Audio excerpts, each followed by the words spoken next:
Tonight you're feeling a little excited, maybe even vindicated with the ruling. Judge Murphy upheld every one of your submissions. Good evening to you and to your listeners. Yes, indeed, we are gratified and we're heartily relieved that our judgment in the case seems to have been correct. And of course, we're very grateful to the team of lawyers who worked so valiantly and free, gratis and for nothing for us, for having put their backs into an outstanding job. How significant is this decision? Has it set a precedent in some way? It hasn't set a precedent, but it has certainly reiterated some constitutional home truths that needed reiteration and needed to be stated as clearly and unequivocally as Judge Murphy did.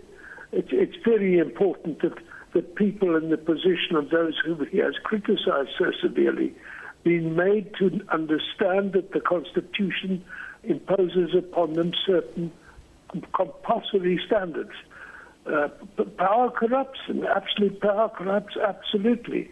So people who take discretionary decisions behind closed doors without consultation, for reasons that are suspect and in manners that are suspect, should be brought to book.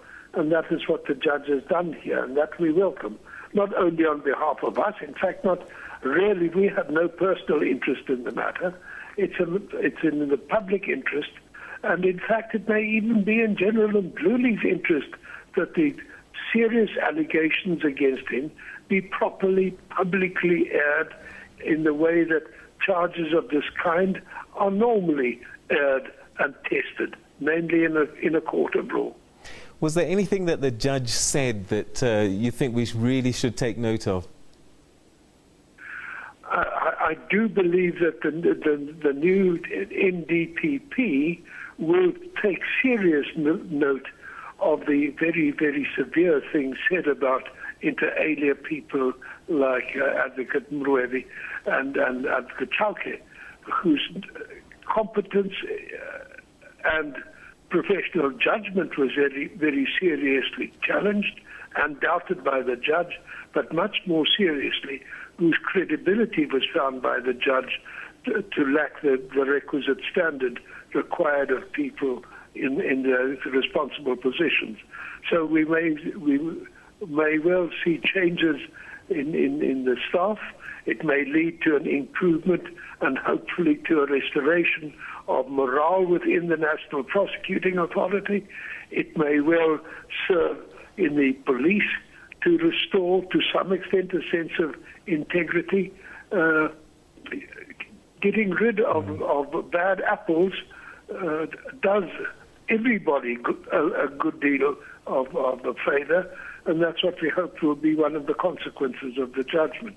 Do you suspect there might have been a political agenda in withdrawing the charges against Mr. Mdluli? You know, there's always a possibility of a political agenda. It was touched on in the papers.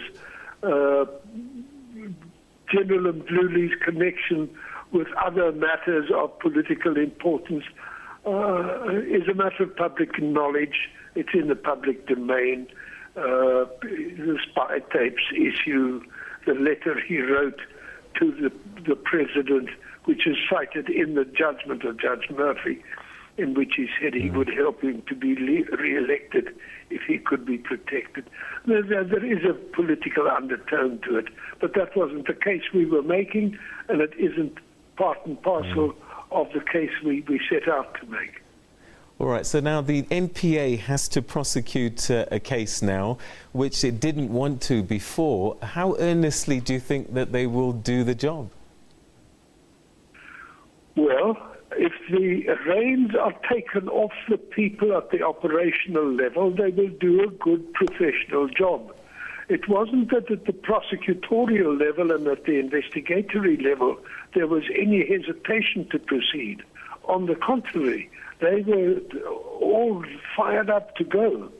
The damper was put on it at the more senior level by Advocate Lawrence Mwebi. I have no reason to think that the prosecutors, freed from this nobbling, will do an excellent job of work. And that's where we'll leave it. Thank you very much indeed for joining us this evening, Judge Johan Krugler.